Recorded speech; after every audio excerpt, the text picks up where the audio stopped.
5 million subscribers, ప్రతిరోజు కోటిన్నరకి పైగా views తో ప్రపంచవ్యాప్తంగా ఉన్న తెలుగు వారందరికీ చేరువైన మా ఆదాన్ ద్వారా మీ బిజినెస్ ను యాడ్స్ రూపంలో ప్రమోట్ చేసుకోండి. For more details contact this number.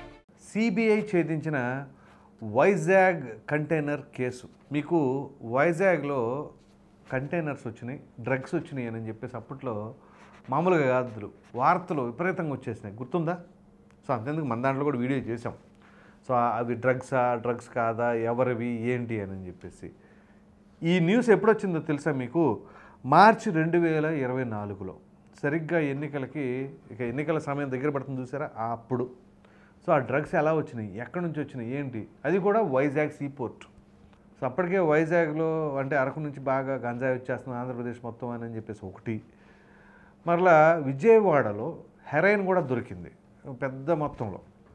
So ఆ విధంగా అట్లా దొరికేసరికి ఇంక ఈ కంటైనర్స్లో కూడా దాదాపు డ్రగ్సే ఉంటుంది. 25,000 టన్నుల డ్రగ్స్ అని చెప్పేసి అప్పట్లో వార్తలు వచ్చినాయి. సో ఇదేంటి, ఇంటర్పోల్ పోలీసులు ఒక ఇన్ఫర్మేషను సిబిఐ వాళ్ళకి ఇస్తే సిబిఐ వాళ్ళు అప్పుడు వచ్చారు. అక్కడికి వచ్చిన తర్వాత శాంపిల్స్ కలెక్ట్ చేశారు. అది డ్రగ్స్ కాదా అనేది కొంత మీమాంసతో కూడింది. అయితే దీనికి సంబంధించి అప్పట్లో అధికారంలో ఉన్న వైసీపీ ఏం చెప్పుకొచ్చింది, ఈ సంధ్య ఆక్వా ఎక్స్పోర్ట్స్ వాళ్ళదనమాట, ఇది ప్రైవేట్ లిమిటెడ్ అని చెప్పేసి, ఆ కంపెనీ వాళ్ళది. సో అంటే ఆ కంపెనీ అధినేత ఎవరు, మేనేజర్ ఎవరు అంటే అది ఒక కమ్మ సామాజిక వర్గానికి చెందిన వారిది, అంటే చంద్రబాబు నాయుడు గారికి బంధువు, అది ఇది తెలుగుదేశం పార్టీ వాళ్ళది అని చెప్పేసి అప్పట్లో మామూలు వార్తలు కాదు. సో ఎట్టకేలకు ఆ వార్తలు అంటే ఆ గాసిప్స్కి తెర దించేశారు. అసలు ఎవరు, ఎక్కడి నుంచి వచ్చినాయి, ఏ విధంగా చేశారు, ఏంటి అని చెప్పేసి మొత్తం సిబిఐ విచారణ చేసి ఎట్టకేలకు క్లియరెన్స్ ఇచ్చింది. ఇంతకీ అది ఏంటో అనేది ఇప్పుడు మీకు తెలియజేస్తుంది. దానికంటే ముందుగా అసలు ఇవి డ్రగ్స్ అనుకున్నారా, ఏమనుకున్నారా, మరి అప్పట్లో వచ్చిన వార్తా కథనాల ప్రకారంగా మీరు ఎవరి మీద అవనుమానపడ్డారా అనేది ఖచ్చితంగా కామెంట్ సెక్షన్లో తెలియచేయండి. ఇక వివరాల్లోకి వెళ్తే ఎప్పుడో మార్చి 2024లో బ్రెజిల్ నుంచి వచ్చినాయి ఈ కంటైనర్స్ త్రూ షిప్. వచ్చినప్పుడు ఇది ఎవరిది ఏంటి అని అంటే అది ఎక్కడి నుంచి వచ్చింది ఏంటి చెక్ చేస్తే ఎవరి కోసం వచ్చిందంటే సంధ్య ఆక్వా ఎక్స్పోర్ట్స్ బ్రెజిల్ నుంచి వచ్చాయి. సో సంధ్య ఆక్వా ఎక్స్పోర్ట్స్ ప్రైవేట్ లిమిటెడ్ వాళ్ళు మరి ఎవరు, వాళ్ళ సామాజిక వర్గం ఏంటి, ఈ పరంగా చూసి ఇంకేముంది చంద్రబాబు నాయుడు గారి సామాజిక వర్గం, ఆయన తెలుగుదేశం పార్టీ, అది అని చెప్పేసి అప్పట్లో వచ్చినాయి.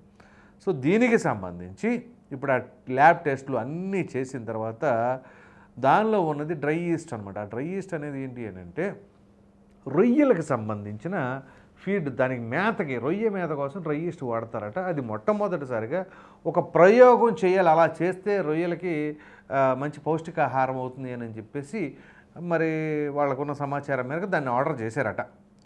సో వాళ్ళ పరిశోధనలో తేలిందో ఏమో కానీ మొత్తానికి అది ఆర్డర్ చేసి తెప్పించారు. సో తెప్పించిన క్రమంలో ఇది కాదు అంటే డ్రగ్స్ కాదు ఇది అని చెప్పేసి ఇప్పుడు వాళ్ళు ఆ రిపోర్ట్ ఇచ్చిన దాన్ని బట్టి అర్థం చేసుకోవాల్సిన పరిస్థితి ఉంది అని చెప్పేసి ఈ కస్టమ్స్కి సంబంధించిన ప్రిన్సిపల్ కమిషనర్ అయినటువంటి ఎన్ శ్రీధర్ గారు దీనికి సంబంధించి ఆయన క్లారిటీ ఇవ్వడం జరిగింది. సో మన దేశానికి చుట్టుపక్కల ఎటు చూసినా కానీ సముద్రమే కాబట్టి సో విదేశాల నుంచి కనెక్టివిటీ ఉంటుంది. సో మామూలుగా డ్రగ్స్ మన సినిమాల్లో చూసినా ఎక్కడ చూసినా ఏదైనా అవకాశం ఉంది. ఎందుకంటే ఏరోప్లేన్స్లో అంటే ఫ్లైట్లో తీసుకురావడానికి ఏదో ఒక 100 గ్రాములు 150 గ్రాములు మాత్రమే పట్టుబడతా ఉంటాయి, పావు కేజీ మహా అయితే. కానీ టన్నులు రావాలి అంటే కంటైనర్స్ ద్వారా అది త్రూ షిప్సే అవకాశం ఉంటుంది. ఇప్పుడు మనం గమనిస్తే ఇండియా ఫైనాన్షియల్ క్యాపిటల్ ముంబై కావచ్చు, అలా కోల్కతా కావచ్చు, వైజాగ్ కావచ్చు, ఇప్పుడు మన కాకినాడ, వెలుగులోకి వచ్చిన కాకినాడ కావచ్చు, చెన్నై కావచ్చు, ఇవన్నీ సీపోర్ట్లు ఉన్నాయి కదా. ఈ సీపోర్ట్లు ఉండటంతో ఏమవుతుంది అంటే ఇట్లాంటి వాటికి ఆస్కారం ఎక్కువ ఉంటుంది. సో అనుమానాలు అనేవి సర్వసాధారణంగా వస్తాయి, ఇప్పుడు అంతెందుకు రేషన్ మాఫియా లాగా. సో అట్లా దీనికి సంబంధించిన వ్యవహారంలో అప్పట్లో మామూలు వార్తా కథనాలు కాదు, 20,000 టన్నులు డ్రగ్స్ అంటే ఆషామాషి వ్యవహారమా, అల్లల్లాడిపోయారు. ఇంకేముంది, దేశం సర్వనాశనం అయిపోయినట్టే అని చెప్పేసి వాస్తవమే. అది గనక నిజంగా డ్రగ్స్ అయితే ఇక మన అధికారులు చేతకంతనం అనుకోవాలా, ఏ విధంగా అనుకోవాలి? సో అఫ్కోర్స్ పట్టుకున్నారు అనుకోండి, అంటే వాళ్ళు అసలు ముందే ప్రిపేర్ అయిపోయి తెప్పిస్తున్నారు అంటే ఎంత పగడ్బందీగా ప్లాన్ చేసుకొని వాళ్ళకి ఎంత నమ్మకం లేకపోతే అధికారులతో, లేకపోతే వాళ్ళతో ఏమైనా లోపాయకార ఒప్పందం చేసుకున్నారో అనే ఆలోచన అయితే వచ్చేది. కాకపోతే అది డ్రగ్స్ కాదు, అది డ్రై ఈస్టే.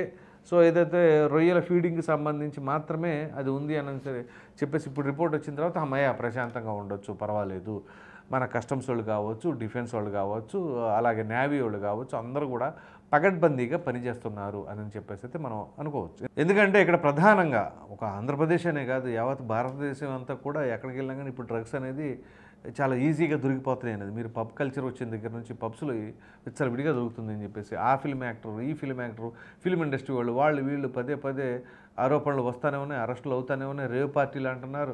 ప్రధానంగా మన తెలుగు రాష్ట్రాల్లో ఈ మధ్య కాలంలో రేవ్ పార్టీలు ఎక్కువైపోయినాయి. ఆ రేవ్ పార్టీలు అనేసరికి డ్రగ్స్ కలకలం.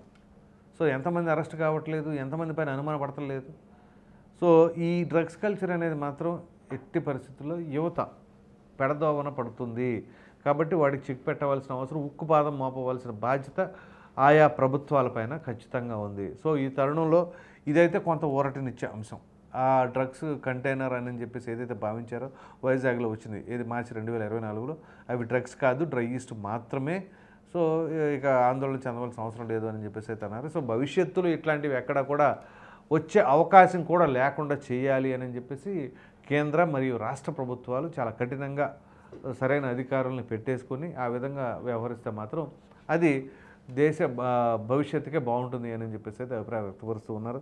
సో ఓవరాల్గా చెప్పుకోవాల్సి వస్తే ఈ డ్రగ్స్కు సంబంధించిన వ్యవహారంలో అయితే కొంత తెరదించేశారు. సిబిఐ కరెక్ట్గా విచారణ జరిపి రిపోర్ట్ అయితే ఇచ్చేసింది. దానికి సంబంధించి కస్టమ్స్ ప్రిన్సిపల్ అధికారి కూడా, కమిషనర్ గారు కూడా రిపోర్ట్ ఇచ్చారు. ఇది మొత్తానికి పరిస్థితి. సో ఇక్కడ ఎక్కడా కూడా రాజకీయపరమైన అంశాలు కావచ్చు, లేకపోతే రాజకీయ పార్టీ నేతలకు సంబంధించిన వాళ్ళు దీంట్లో లేరు అని చెప్పేసి అయితే ఒక క్లారిటీ వచ్చింది. No YCP, no TDP, no Janasena, no BJP. ఏ పార్టీకి సంబంధించిన నాయకులు లేరు, ఏ పార్టీకి సంబంధించిన వారు లేరు. కాబట్టి వారు వీరని, వీరు వారని అని అనుకోవడానికి కూడా స్కోప్ లేకుండా తెరదించేశారు. ఇక ఇదే విధానాన్ని ఎక్కడా కూడా, అంటే ముందు అసలు ఏం జరుగుతుంది ఏంటి, ఆ రిపోర్ట్లు ఏంటి అనేది క్లియర్గా చెక్ చేసుకొని చెప్పుకోవాలి. అంటే ముందే రాగానే ఫలానా వ్యక్తి కాబట్టి, ఆ కమ్యూనిటీ కాబట్టి ఇక అంతే వాళ్ళు అని చెప్పి తోచేస్తే ఇక అది అర్థం పర్థం లేని విమర్శ అయిపోతుంది. సో చివరికి అది పార్టీ డిఫెన్స్లో పడిపోద్ది. ఎందుకంటే ఇట్లా చేసిన విమర్శ ఏదైనా సరే సహేతుకంగా ఉందనుకోండి, ఓకే, ప్రజలు హర్షిస్తారు. అలా కాకుండా ఏ పార్టీ అయినా సరే, నేను ఆ పార్టీ ఈ పార్టీ అని అట్లా ఒక వ్యాఖ్య చేసేటప్పుడు కొంచెం కన్స్ట్రక్టివ్గా చేస్తే బాగుంటుంది అని చెప్పేసి అయితే అనుకోవచ్చు. సో మొత్తానికైతే అప్పట్లో ఆరోపణలు తెలుగుదేశం పార్టీ పైన వచ్చినాయి. సో ఇప్పుడు వాళ్ళు కాదు అని చెప్పేసి అయితే అన్నారు. సో ఆఫ్కోర్స్ అధికారంలో నువ్వు అప్పుడు వైసీపీ అనుకుంటే అది వేరే విషయం. సో ఓవరాల్గా మాట్లాడుకోవాల్సి వస్తే ఇది కొంత అందరూ కూడా రిలాక్స్ అవ్వచ్చు అని చెప్పేసి అయితే అనుకోవాల్సిన పరిస్థితి. ఈ వీడియో కనుక మీకు నచ్చినట్టే లైక్ చేయండి, షేర్ చేయండి. అదేవిధంగా వైజాగ్లో ఏదైతే డ్రగ్స్ కంటైనర్స్ అని చెప్పేసి అప్పట్లో పట్టుబడ్డాయో, మొత్తానికి 25,000 టన్నులు ఈ డ్రగ్స్ అని చెప్పేసి అన్నారు.